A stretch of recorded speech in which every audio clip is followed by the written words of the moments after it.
Hi hello everyone welcome back to my channel. ఈరోజు నేను చేపలు చేశానండి. కవళ్ళు చేపలు చేశానండి. దానికి ఫస్ట్ మనం కడాయి పెట్టుకోవాలి. ఫస్ట్ కడాయి పెట్టుకొని ఒక 3 టేబుల్ స్పూన్ ఆయిల్ అనేది వేసుకోవాలి. ఆయిల్ బాగా మరిగిపోయిన తర్వాత ఒక ఉల్లిపాయ తీసుకొని ముక్కలుగా కోసుకొని వేసుకోవాలి. అలాగే ఒక 3 పచ్చిమిరపకాయలు కూడా వేసుకోవాలి. అవి కూడా బాగా వేగిన తర్వాత అల్లం వెల్లుల్లి పేస్ట్ వేసుకొని కూడా బాగా వేగించుకోవాలి.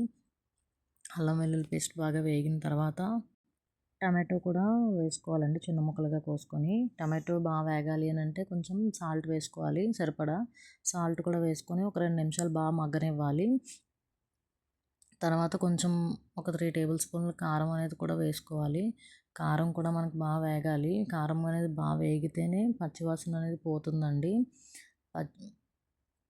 అలా ఒక 5 నిమిషాలు మగ్గిన తర్వాత ఒక గ్లాస్తో వాటర్ వేసుకొని మనము బాగా కెర్లిన తర్వాతనే చేపలు ఉంటాయి కదా, చేపలు కూడా వేసుకోవాలి. అసలు ఈరోజు నేను ఏం చేయాలి అని ఆలోచిస్తుంటే ఈలోపు మా వారు వెళ్ళి చేపలు తీసుకొచ్చారండి. అవి ఒమేగా అదే కవళ్ళు అంటారు కదా, కవళ్ళు అనేవి తీసుకొచ్చారు.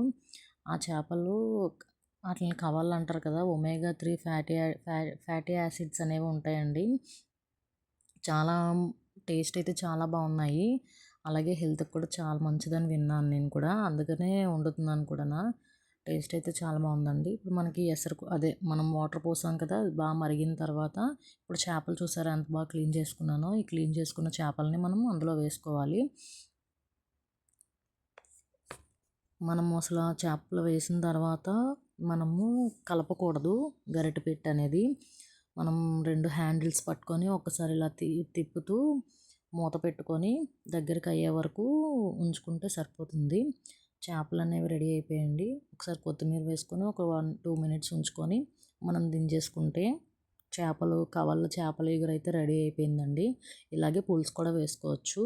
వాటర్ వేసే బదులు చింతపండు పులుసు వేసుకుంటే అది కవళ్ళ పులుసు అనేది రెడీ అయిపోతుందండి. నేనైతే ఈరోజు ఎగురుగానే చేశాను. టేస్ట్ అయితే చాలా బాగుందండి. ఒకసారి మీరు కూడా ట్రై చేయండి రెసిపీ అనేది. మన హెల్త్కి కూడా చాలా మంచిది కదా. ఇంక నేనైతే స్టవ్ ఆఫ్ చేసుకున్నానండి. ఓకే అండి, బాయ్.